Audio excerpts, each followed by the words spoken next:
welcome back to the channel. Today we're in Mount Airy, North Carolina. I'm excited. I've been excited all week. Had this planned out since last weekend to come up here. I'm a huge Andy Griffith fan. My wife is too. And today we've come to Mount Airy, North Carolina, where Andy Griffith's childhood home is, and the town he grew up in and everything around here. They have a lot of things to do with the show. So I'm looking forward to having fun today and sharing my experience here in Mayberry with you. I know Mount Airy. I'm gonna call it Mayberry through the day. It's known as Mount Airy. I know it's been on YouTube a lot, maybe, but I've never documented it with my experience and put it on my channel before. So that's what I'm doing today. So I hope you all enjoy this vlog, and this is the first time here, hit that subscribe button. And if you like this video at the end, give it a big thumbs up. It lets me know you care and lets me know you like it. Let's get this one started. Now we have made it to the Andy Griffith Playhouse, where I wanted to come over and see the TV Land statue. The Andy Griffith and Opie there holding their fishing poles, going to the water hole to catch them some fish, like from the opening scene in each episode there of Andy and Opie. And down there it tells you, at a simpler time and a sweeter place, a lesson, a laugh, a father and a son. Presented by the people of TV Land, the Andy Griffith Show. Check them out. Alright, we're going to go in here to the Andy Griffith Museum. Not allowed to record inside, so I'm going to take still photos and then I'm going to do a voiceover later and talk about it. But right outside here, you have this old cart. Not sure, I don't guess this was screen used. May have been, I don't know, it don't say, so I'm guessing not. But Mayberry Sheriff's Deputy, like you'd ride along on the side of the motorcycle there. So here we are inside now. Unfortunately we could not record in here, but here's some books right here, and this first one right here is a script, Return to Mayberry script that you can read here. And if you wanted to, if you got somebody with you, you could sit there and kind of play the script out, I guess. Like you say a line, they say a line. It's pretty cool. And then they had these comic books right here. This is one of them. And these are pretty cool. These dates back to the 60s, early 60s, 63, 62, as you see the years there. And I would love to have one of these. I'm a sucker for comic books, so yeah, I would definitely like one of these. And now you got the two of them. They won multiple, but you have two of the TV Land awards they won. They was presented to them in 2003 and 2004 at the TV Land Awards. That's pretty cool. Now we're looking at Goober Brown's suit here. They had it here on display that he wore. This one is one of the ones he wore in the show. So this is screen used. Just about everything was in here was screen used, which I thought was pretty cool. But yeah, but he had a quote on here at the suit that he quoted. I always felt good in that suit. I felt like it was right for me and Goober. I sometimes can't tell where Goober ends and George Lindsay begins, because, you know, his actor was George Lindsay that played the character Goober. And he was a good actor. You know, he also played in Gomer Pyle, and I love George Lindsay. He was a great actor. Now we move to Barney Fife, and we're looking right here at his salt and pepper suit, which was screen used, by the way. And you first saw him wearing it on the show Irresistible Andy, which was the show's 5th episode. And this is only one of 2 suits like this that he wore on the show. And they have one here, and he gave one to his friend. And that's the only 2 that he wore on the show. And then you have the gloves here, screen used gloves, with the signed photo by Don Knotts there. And another suit back there that he wore on the show.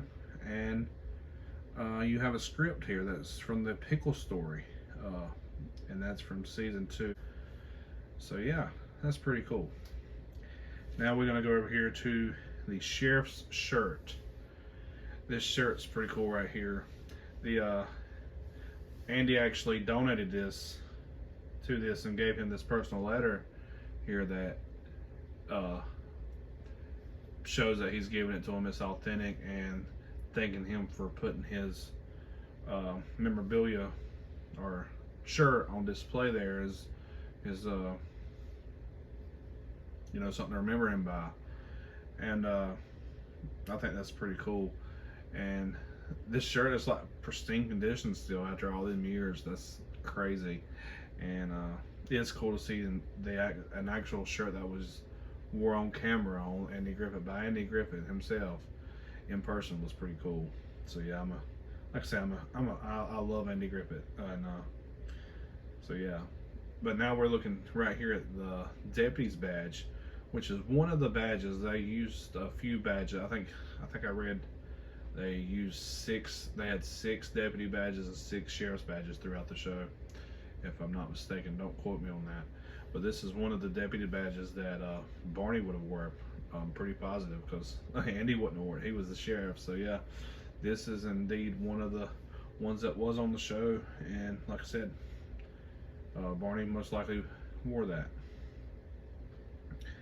And now we go to the keys right here. You saw these keys on the on about every show.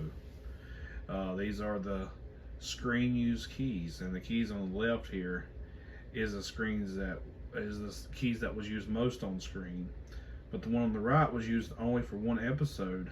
And if you look closely, it's because the teeth on the key has been chiseled off to stop Andy and Barney from letting Otis out, because in the episode Cousin Virgil, it was stopping him from getting Otis out until Virgil could actually use his tools and skillfully remove Otis out from the cell himself, remove the cell door. So yeah, that's pretty cool to know. But them other two, that was a set that you always saw hanging up in the show, it says. So that was pretty cool to see up close too. And now right here is the signs.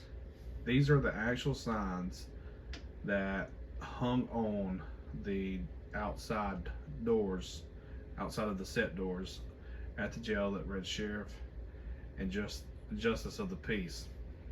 These was on every single episode from start to finish, and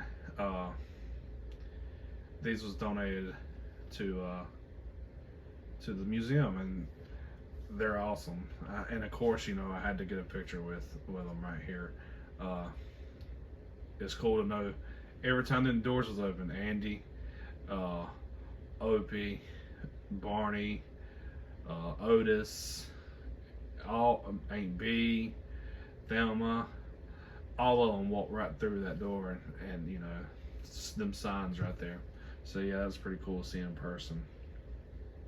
And I pretty much saved the best thing for last here, which is around the desk area here, as you see, as I'm showing the whole desk now.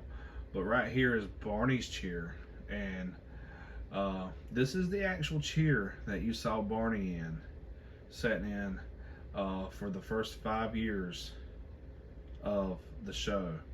Now after the first 5 years, going into season 5, he announced that he wouldn't be on the show as a regular. And so the producer actually took that chair, which is this chair right here, and got it bronzed and gave it to Don Knotts, which is Barney, as a going away gift. So yeah, that's pretty cool.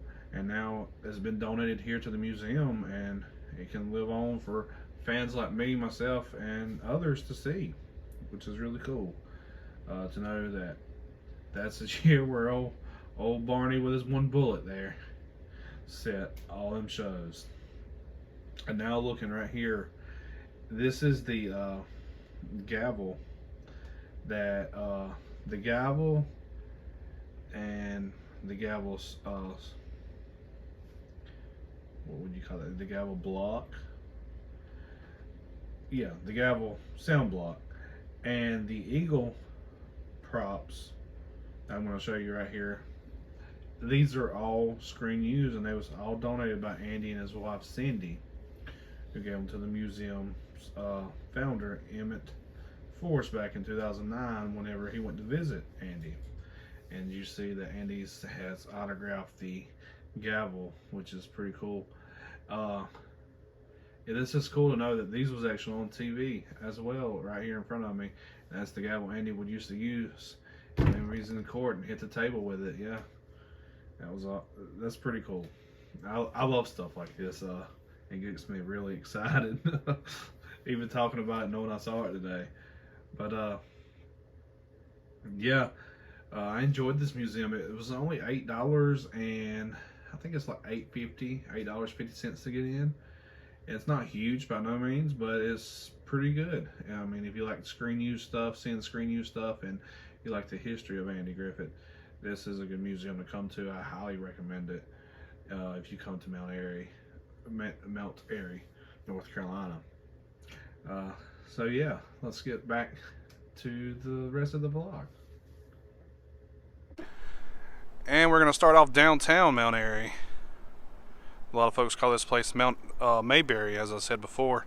But yeah, I'm going to start off downtown. Me and my wife here. She's with me. We're going to, we got some plans to go down here and eat, show a couple different places downtown before we head out to our next location.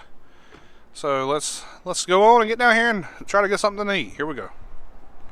And this great mural on the wall here as well. Call it paint. It don't say what year it was painted. Never mind. I was going to tell you the year. But Madeline Matanick. Can't pronounce that name there. But yeah, she's the one that painted this mural here on the wall. And we have reached where we're eating at Snappy Lunch. As you heard mentioned times in the show, this is one of Andy's favorite places to eat, and he loved the pork chop sandwich. I don't think I'll be getting one of those today, but that was his favorite here at Snappy Lunch. And we're gonna go in and gonna eat. Here is a lunch menu from Snappy Lunch. You at the top there, you got the world famous pork chop sandwich that Andy loved a lot. I got that, but I did not get it served with. It comes with mustard, chili, salt, onion, and tomatoes. I got that, but I just got the pork chop, cheese, and chili. I added cheese on it and just did cheese and chili. And my wife got it, however, and got it all the way without chili. But then you got the BLT. I mean, that's not but $5. Then you got the BLT 360, boiled ham, bologna and cheese, all meat hamburger, all kinds of different things. Not a bad price at all. The highest thing on the menu is the pork chop sandwich for $5. So, and you can get potato chips to go with it for a side. So yeah. They also serve breakfast from 6 a.m. to 10:30 a.m. as well, and that's the Snappy Lunch breakfast menu right there. The only bad thing is they have sweet tea, but it comes out of a fountain. That's the only thing I have to complain about so far here is just no tea. It just comes out of the fountain. They don't make it. And here is what we're dealing with. I got the pork chop sandwich, the cheese with the chili, and then my wife got the pork chop sandwich all the way with just no chili. So she's got mustard, tomato, what else comes on that slaw, and the pork chop. So yeah, we're going to try this out and let you know what it tastes like. It looks good. Here we go. We're going to take a bite of the pork chop sandwich here. Looking real good. Just to make sure. You're welcome. Thank you. Let's go look on the back of the thing to make sure, okay? I don't think it will. I'll go look. Yeah, I'm going to put these creamers up. That's pretty good.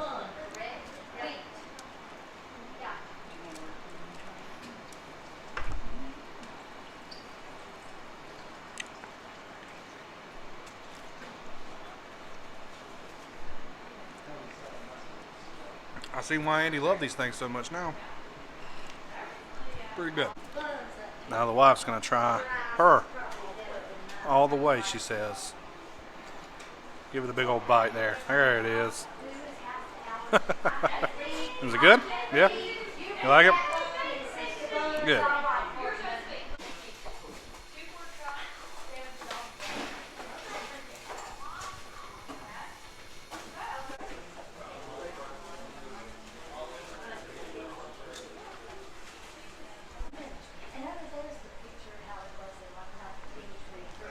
All right, y'all, we just got done eating at Snappy's. I enjoyed it. It was great.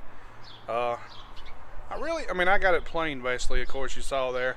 I added some ketchup to it and made it a little better. But, yeah, I enjoyed it. I liked it. What do you think? It was good. It was really good. That's all you got to say? Yeah. Is that it was good? Yeah. It was really good.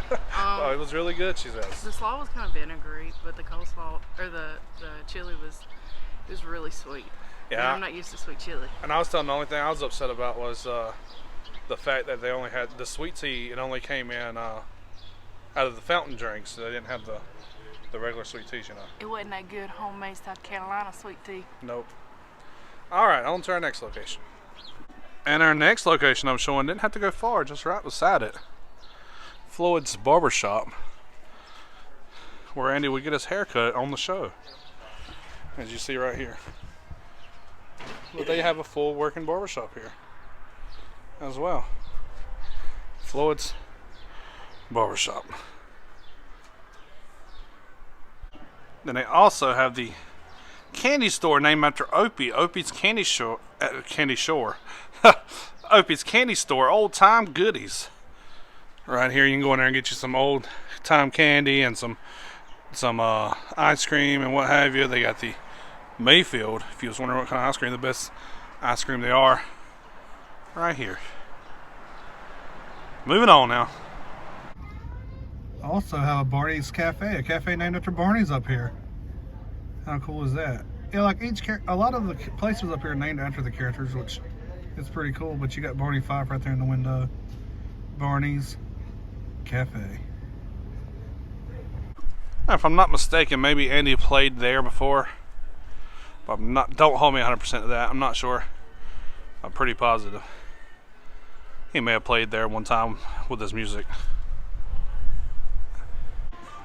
And you know I'm a sucker for the Coca-Cola murals. Here's one. Delicious and refreshing. Relieves fatigue. 5 cents. Coca-Cola. Right here on the Mayberry Country building. Also, check out this little sketch painting here they have up here. Andy and Opie and the police car there. Pilot Mountain over there. It's pretty cool. The Sheriff Justice of Peace. You walk in. There's the cells. Over to your right there, that's where Otis's cell is, where Otis would bed it down out a lot, bed it down whenever he would get locked up for being drunk or what have you. Has his TV in here, a bunk, chair. Even got his photo up there. This is how it would look on set, though. Now we're looking at the sheriff's desk, justice of the peace, and Barney's desk over there. And I also last night I was watching Andy Griffith and I took some photos just to give a comparison. Here's the first one. Now you can tell that the gun rack itself has moved over a little further, not right above Barney's desk. But as you can see up top there, they have the filing cabinet, the filing card cabinets, the fan, the flag, and the maps and everything, just like in the show. Pretty much a replica. Now looking at this shot right here, the 2 jail cells, this will be the same shot from that. Now of course the bottom there is a little different. This opens up, they don't go all the way across, but it would go all the way across on the show, then you would go in right there, as you see, right there. Yeah, this is pretty close. You even got the back door back there. I mean, it goes further back, of course. Let me find that photo of that. But, of course, it's not going to be perfect to scale. But there's the back door there as well. That goes back there. So it's the pretty closest thing you're going to see to the scale set that you saw on television.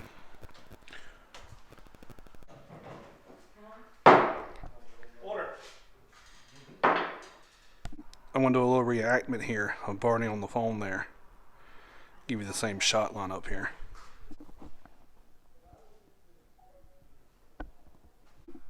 Now just standing in here.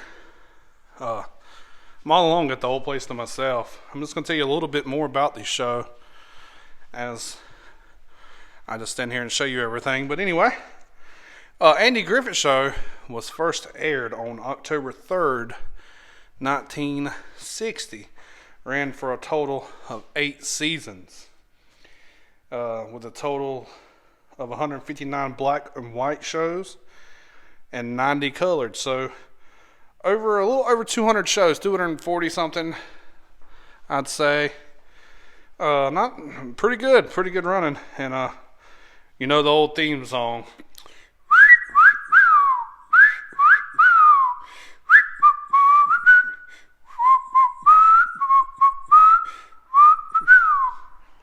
Yeah, something different about doing it in here though. But then you got some more information. Just talking about the characters. Some of my favorite characters, of course, was Andy and Barney. And one of my favorite characters was George Lindsay, like I said, while I was over at Wally's. He's one of my favorite characters in a bunch of different stuff. And also, of course, Opie, Ron Howard. And one of my favorite appeared on the show a lot was Denver Powell, Briscoe. So yeah, and Denver, you know him from, of course, one of the great actors in movies and television, played on the Dukes of Hazzard and what have you. Aunt B's kerosene cucumbers, right there. It's pretty cool.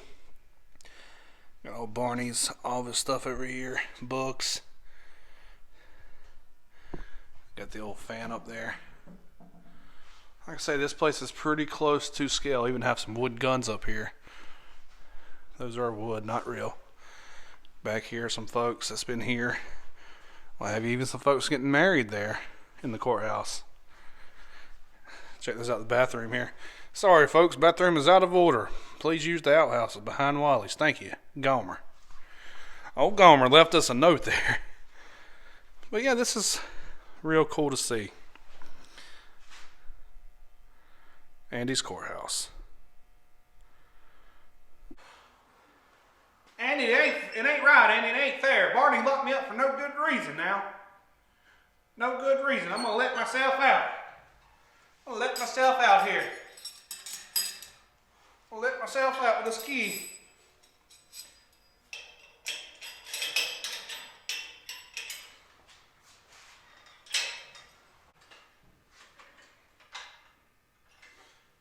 Sarah, give me Aunt B on the phone, please.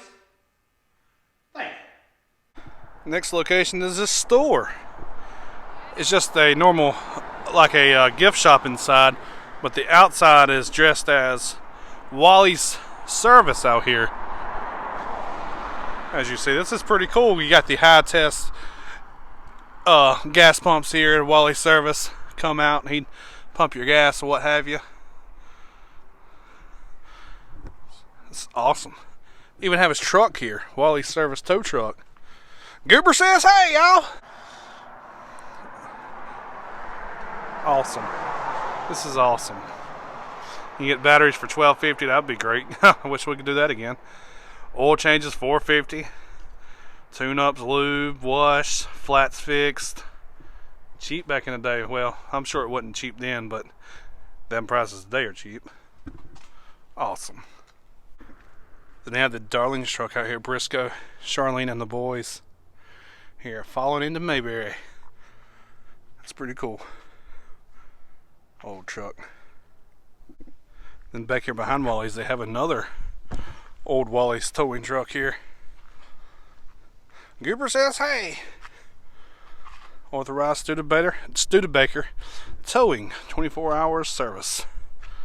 Old tow truck there. It's awesome.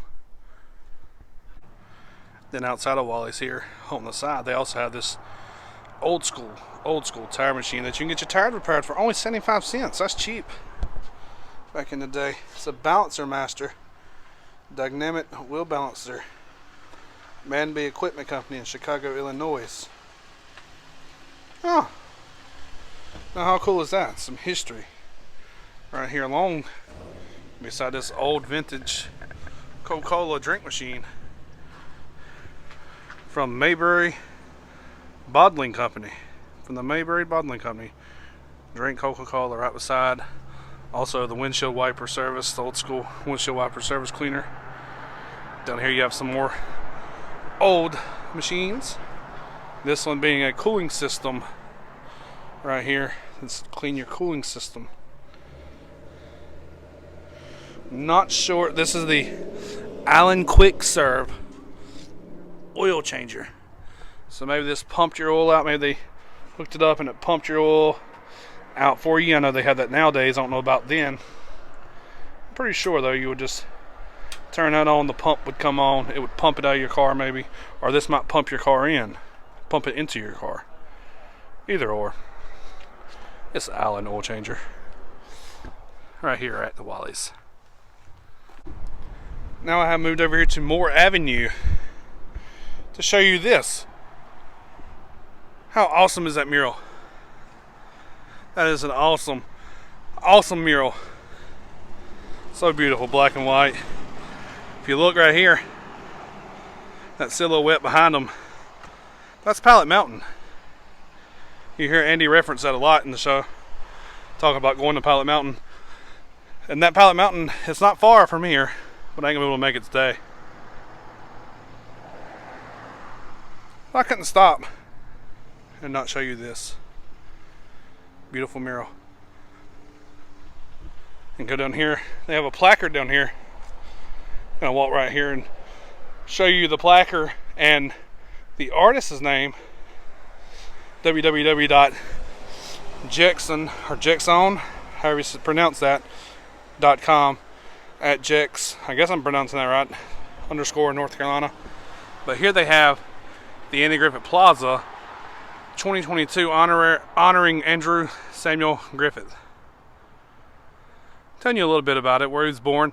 He was born in Mount Airy on June 1st, 1926 here in North Carolina, to Carl Lee Griffith and Genevieve, I'm not sure if I'm pronouncing that right there. But yeah, you can pause this and read that if you like. Like I said, this is newer. They just did this last year in 2022. So yeah, I had to show that. Right there.